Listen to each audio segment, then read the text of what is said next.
Hey everybody, happy Thursday. Welcome to the Podcast Daily. That is Bill Landis. That is Jeremy Birmingham. And I am Austin Ward. We are getting ready. We're pumping in the crowd noise out here. You might not be able to hear it because Birm has these mics just fine-tuned. Also, finally. It's not that loud. Oh, it's not that loud. That's right. You have to subtly tweak the volume. Like, make sure that you get it for 28,000 Michigan State fans. The Buckeyes are 2 days away from their Big Ten road debut this season against those Spartans. We will be there, and we were thinking, should we talk to somebody from Michigan State, or is this too much like Rutgers? And we decided if the spread is 24 or above, you're out. That's a good rule of thumb, actually. Yeah, I like that. That's the number? That's the magic number, 24? Yeah. So we'll talk to someone when they play Penn State. Maybe. I don't know. Yeah, I guess you're right. Well, that sounds right. Maybe. I don't know. We'll figure it out as we go. We just made that rule up today because we thought we would just stick to the Buckeyes again as they get ready to play Michigan State. And Berm, the question that we got asked more than any on Wednesday as we started preparing for the Podcast Daily on Thursday was, where are all these coaches going to go? They're such coveted commodities. They're going all around the country, and Ryan Day definitely won't be able to keep them all together, right? Yeah. Are you talking about on the off week when they go on the road recruiting? Yeah. Yeah. Not really. Those guys will be all over the place next week, for sure. That wasn't what we got asked about. I think that, we're at a point in time when it seems to me like Ohio State, more than any other program in the country, has rumors about its coaches being poached or going somewhere else, as though they're all incapable of being happy in Columbus. Like, I don't understand it. It's weird. I don't see Alabama assistants' names. I mean, I guess Bill O'Brien's name pops up for head coaching jobs, but he was a head coach before and a head coach in the NFL. And when you go to work for Nick Saban, you're going there for just a rehab stint. Yeah. I don't know, man. Like, literally for Sark. The vibe that we get around here is that all these coaches are pretty focused on this season and winning a national championship. I'm not saying nobody could ever decide to look elsewhere. I don't think Brian Hartline is one of those guys that's ever spending any time looking for like greener pastures right now. So I don't know where a lot of that stuff comes from, but it's the way this world is right now. I mean, it's out there. Is it boredom? Like what is it? Like, maybe. Ohio State's winning by too many points. Let's start talking about some stuff that's not even like remotely true. I don't get it. Like, I think some of these guys like should be hot commodities when the coaching carousel really starts spinning. I'm not sure that it has just yet, unless one of these guys wants to go coach at Nebraska or Wisconsin, which seems unlikely. So it's not a conversation that is not worth having. It's just not worth having today, in the first week of October, when there's how many games are left? I'm bad at math. Yeah, seven regular season games plus whatever they do after that. Then maybe a few after that. So that I don't. These conversations, I guess, can happen at this time of year, but I don't believe they're happening right now. It was strange to me that it was posited that a team that hasn't even fired an offensive coordinator would be trying to reach through back channels to get to Ohio State's passing game coordinator. That's Brian Hartline. Yeah, and that was Marcus Freeman at Notre Dame as well. That if we're just going to put all that out there and talk about it, multiple sources with direct knowledge of the situation refuted any suggestion that Brian Hartline would be interested, hypothetically, in that position. Now, obviously things change, but Brian Hartline has been himself publicly on the record, been pretty consistent that he has no desire to leave his alma mater. At some point, I think it's possible that he does. I don't think it would be for an offensive coordinator job competing essentially head-to-head against Ohio State. If Brian Hartline were to leave his alma mater and a job that's paying him just under $1 million a year right now, and will be over $1 million by this time next year. That I think would be at the NFL level. Yeah, and I think, I was also asked about this on Dotting the I's, part of the Rivals Network, on our message board on the Horseshoe Lounge about, well, what does his future look like then? Would he take a head coaching job this offseason? I think it's important to remember how young into his career he really is. His resume as a coach is pretty small. We know he's had overwhelming success as a position coach. He is one of the best recruiters in the country. But I don't think there are many athletic directors, certainly not talking about the Power 5 level, which it would have to be to even remotely offer him a raise over what he's getting here, That's like, well, we got to get Brian Hartline right now before he's ever been a true coordinator, before he's had 5 years of experience in the industry. I'm not sure where that part's coming from. He's going to be a coach at a higher level at some point. Yeah. His desire is for that to be here. And that's certainly his family's desire and Ryan Day's desire and the Ohio State receivers room desire. I think that this conversation, and Tony Alford's the other name who just will stop dancing around issues. I guess he was specifically mentioned a few times, not just even on Wednesday, but even I think Pete Sunday. Yeah. Pete Thamel mentioned him as a potential candidate for the job at Colorado. And now I don't know why. I mean, I know Tony is a guy that people covet around the country. That he's a great recruiter, a good relationship builder, a guy that's been at Ohio State now for 7 years. And you start to wonder, like, what's the timeline for an assistant coach around here? But Colorado, Wisconsin, Nebraska, these schools are not firing their head coach after 5 games to hire a guy who's not been a coordinator anywhere, let alone a guy that's not been a head coach somewhere. You're firing a guy this early so that you can get a head start on Lance Leopold at Kansas or whoever the other hot, the guys around the country. Matt Rule, Coastal Carolina's coach, whoever his name is. Jamie Chadwell. There's guys out there that are going to be hotter commodities. The Matt Campbells of the world that constantly get brought up. Tony Alford will be a head coach someday. It's not going to be at Colorado, and it's not going to be this. It's not worth talking about right now. Like, it's just not. Maybe it'll be at Colorado State after this most recent wrong decision. And I mean, I honestly, Colorado State, you have a 4th opportunity to get it right at some point. I honestly think that's why he's being linked to the Colorado job, is just to be like, screw you, Colorado State. Colorado State is Tony Alford's alma mater, America, and he has been linked to that job multiple times. I think not just linked. He's interviewed for that job multiple times. Each of the last 3 off seasons, I think, when they've fired a coach. That's correct. The last 3 years. Well, it hasn't been 3 years in a row, but 3 out of the last 4. It has happened right? 3 times. 3 out of the last 4 years, something like that. So but he's still here, and I think he's saying, "Hey, I'll take the job at Colorado if it means a double bird to the old alma mater who's passed him up 3 times." But either way, it's sort of moot and irrelevant to talk about today. And sounds like a good podcast topic. These things, I'd like to talk to Tony about that. These things get brought up right now, and all it does is have like a weird negative impact on recruiting that it requires people to answer questions that are not really questions on October 6th. I've actually wondered that. And Berm, you're the right person to ask because you're much closer to a lot of these recruitments than Austin and I typically are. When stuff like this happens, how big of a deal is it in conversations? It's a with big recruits? deal, especially when you're talking about Tony Alford. Obviously, he's the running backs coach here. He's only recruiting 1 guy in this class. That guy's been committed for 7 months to a school that is 20 minutes down the road from him that has a first-year head coach that's trying to build a program.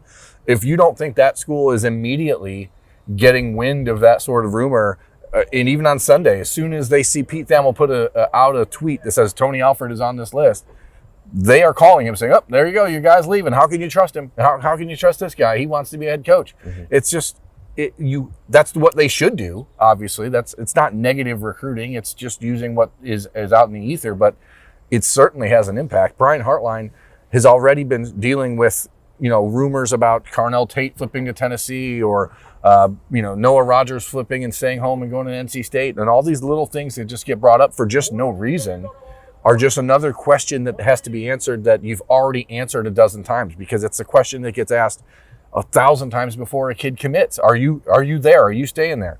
And now you have to just do it again in the middle of the season when you're trying to win a national championship. It's more just a nuisance than it is anything else. But obviously schools have to use it. I'm sure Ohio State, if Kirby Smart was getting ready or being linked to the Patriots job, they would be calling guys like Troy Bowles, 5-star linebacker, and be good. Just so you know, we have heard this is a possibility. So I get it. It's just a pain in the butt that you have to deal with. The changes to first it was the recruiting calendar, and that changed to the coaching carousel calendar, and these repercussions. I mean, it's just crazy what we're dealing with 5 Power 5 openings that are already open by the middle of October. Is that right? I mean, 5? Arizona State, Colorado, Nebraska, Wisconsin.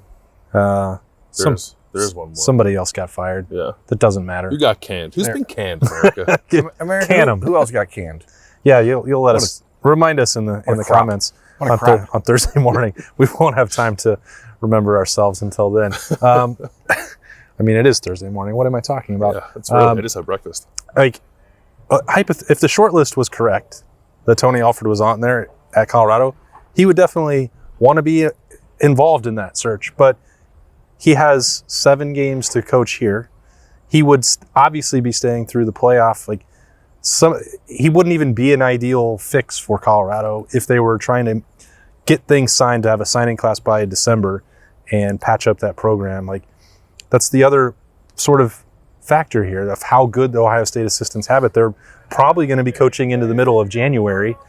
They have really good players here available. And it's not to say that none of them have ambitions elsewhere, but they're not the sort of candidates that would fit to go fill a Power 5 vacancy on short notice. They're not going to leave here.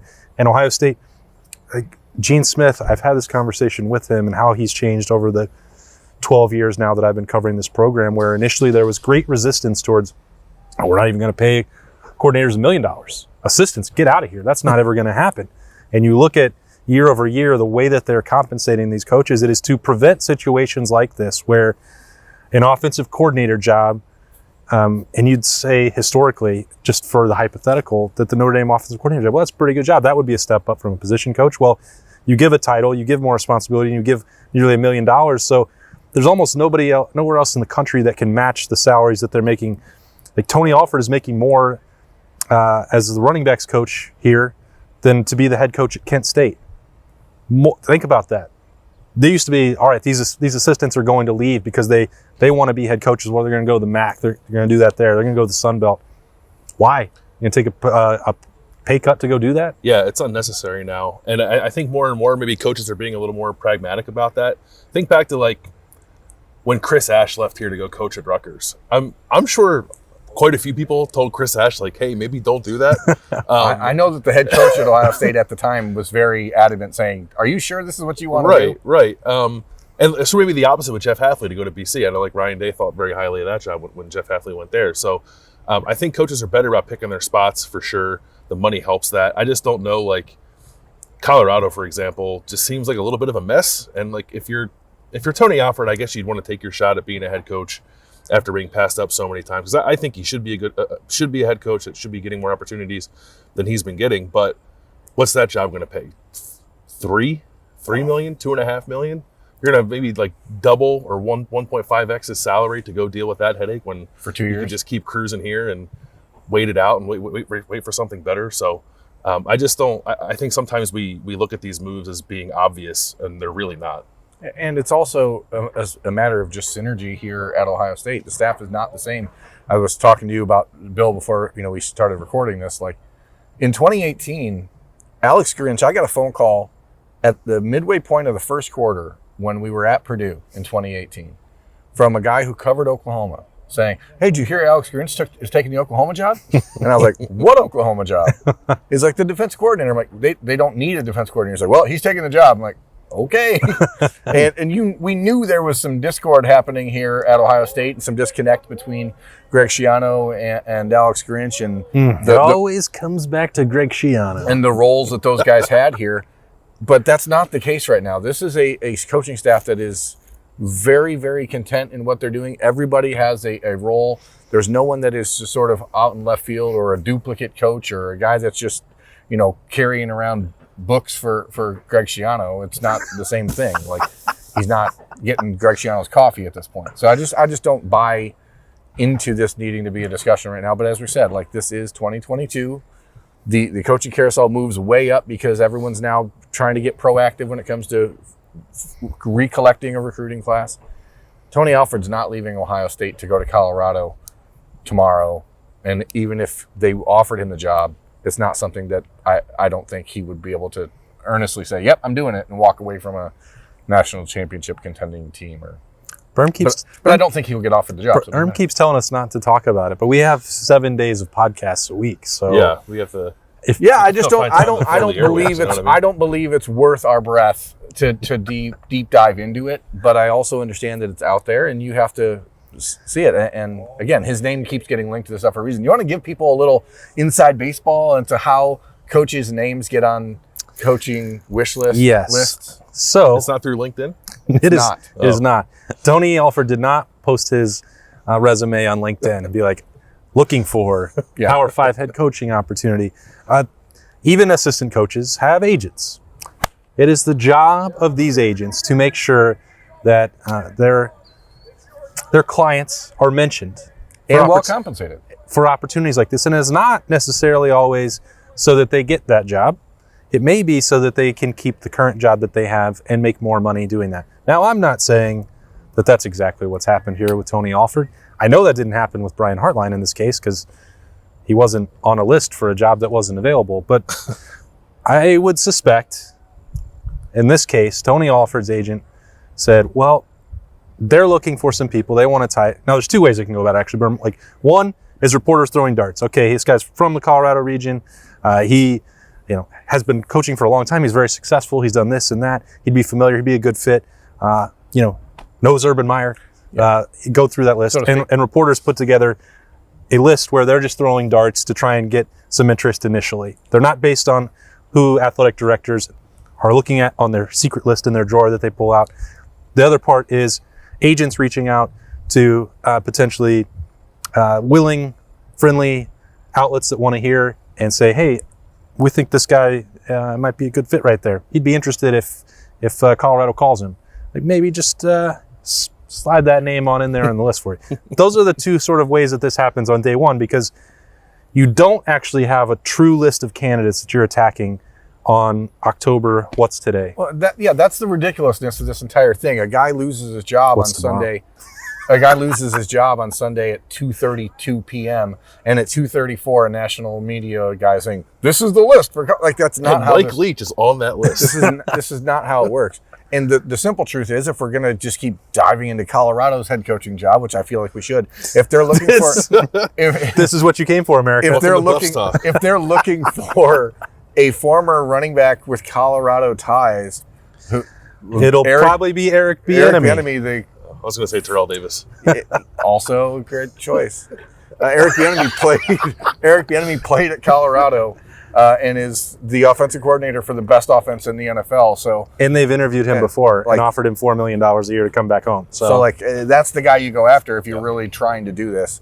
And I'm done talking about that. Anything else about this weekend's game against Michigan State, the Spartans, that we should be discussing? Let's do the worries. What's your biggest concern for Michigan State and Ohio State? What's the one area you think Michigan State can exploit the Buckeyes, Bill? America, if you're listening to this, you can fast forward to the 16-minute mark.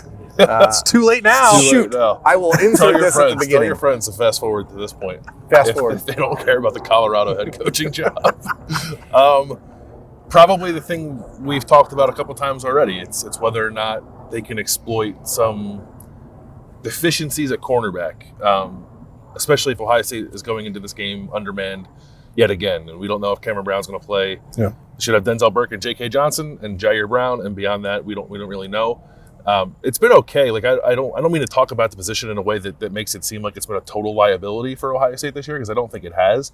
But this, to me, feels like the first time they're playing a team that could actually do a little damage if, in fact, it is a liability or something maybe we're underselling a little bit. So that'd be my fear. It's just if Michigan State can put together enough of those 50-50 kind of chunk plays down the field to keep it closer with Ohio State than you might expect.